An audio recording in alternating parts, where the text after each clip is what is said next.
Hello friends. ఇవాళ India versus USA match చూసినప్పుడు అందరికీ ఒకటే ఒక మాట వచ్చింది, సూర్యకుమార్ యాదవ్.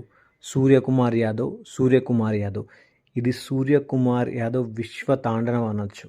ఎందుకంటే ఎంత పర్ఫెక్ట్గా ఇన్నింగ్స్ని బ్యాలెన్స్ చేసుకుంటూ ఆడాడంటే, వికెట్లు పడుతున్నా తనొక్కడే లాస్ట్ వరకు నిలబడి ఫినిషింగ్ టచ్ కూడా అద్భుతంగా ఇచ్చాడు. కెప్టెన్సీ నాక్.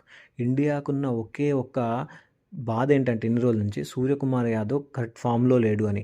బట్ లాస్ట్ న్యూజిలాండ్ సిరీస్ నుంచి మంచి ఫామ్లోకి వచ్చిన సూర్యకుమార్ యాదవ్ ఈ మ్యాచ్లో మాత్రం చెల్లరేగిపోయాడు. కెప్టెన్స్ ఇన్నింగ్స్ అంటే ఇది అన్నట్లు ఆడాడు. ఎక్సలెంట్గా ఆడాడు. కానీ ఈ మ్యాచ్ మాత్రం ఇండియాకి కళ్ళు తెరిపించినట్లయింది. యూఎస్ఏ బౌలింగ్ ఎక్స్ట్రాడినరీగా వేశారు. అదేవిధంగా మన బ్యాట్స్మెన్స్ అందరూ కొన్ని చెత్త షాట్లు ఆడి అవుట్ అయిపోయారు.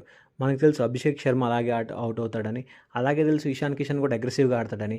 But coming to Tilak Varma score రేట్ని పెంచే క్రమంలో అవుట్ అయిపోయాడు.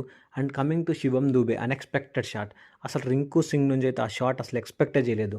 కమింగ్ టు హార్దిక్ పాండ్యా కూడా ఆ షాట్ ఆడతాడని ఆ సిచ్యువేషన్లో ఎక్స్పెక్ట్ చేయలేదు.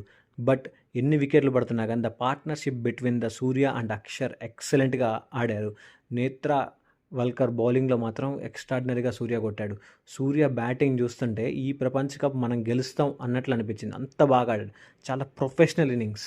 ఈ మ్యాచ్ గెలవడానికి కారణం మన బౌలర్లు కూడా అద్భుతంగా వేశారు. స్టార్టింగ్లో మన Harshdeep Singh as well as Siraj excellent bowling వేశారు పవర్ ప్లేలో. అలాగే మనకి వికెట్లను కూడా వచ్చేటట్టు చూశారు. అందుకే మనం ఇవాళ గెలవగలిగాం. ఇలా మన ఇండియా కనుక కంటిన్యూగా మంచి బ్యాటింగ్లో ఆడాలని కోరుకుందాం. ఇవాళ వికెట్లు పడినట్టు అన్ని రోజులు వికెట్లు పడకుండా మంచిగా ఆడతారని ఆశిద్దాం. ఈ వీడియో మీకు నచ్చినట్టయితే లైక్ చేయండి, షేర్ చేయండి, సబ్స్క్రైబ్ చేయండి. జై భారత్.